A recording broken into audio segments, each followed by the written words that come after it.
Je souffre, dit-on, de la maladie des os de verre, l'ostéogenèse imparfaite, qui est une maladie orpheline, rare, qui est liée à un déficit en collagène.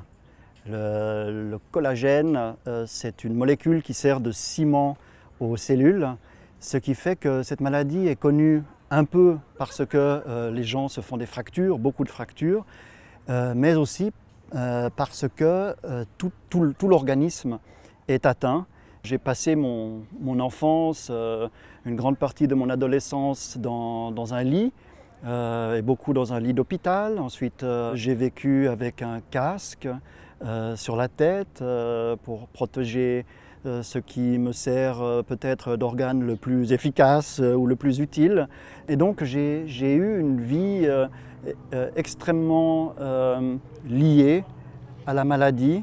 Mon expérience est celle de l'immobilité et cette dimension supplémentaire qui est venue nourrir ma vie d'immobilité, c'était les mots.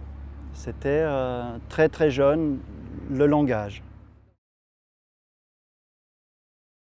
Ma mère, qui était très présente, m'a depuis ma toute petite enfance bercé de mots.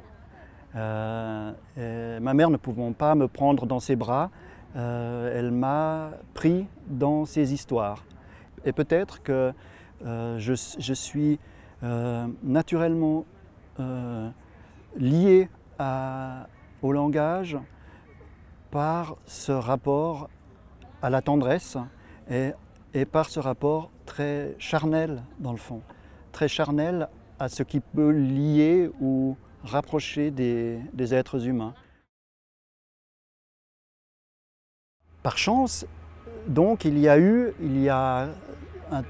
peu de temps, une sorte d'embellie dans mon état physique. Et cet afflux de force a correspondu avec une invitation qui m'est arrivée, comme de nulle part, par Internet, de l'association des écrivains de Shanghai.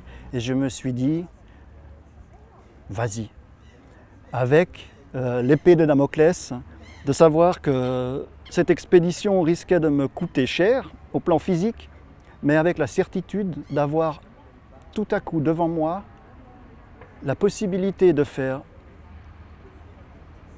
muter mon écriture ou mon expérience de l'écriture. Parce que tous les textes que j'ai écrits avant étaient des textes plutôt de l'intériorité, une manière de me confronter à mon mal. Et tout à coup, m'était offert la possibilité de me propulser dans le vaste monde que je n'avais fait jusqu'à ce jour qu'imaginer.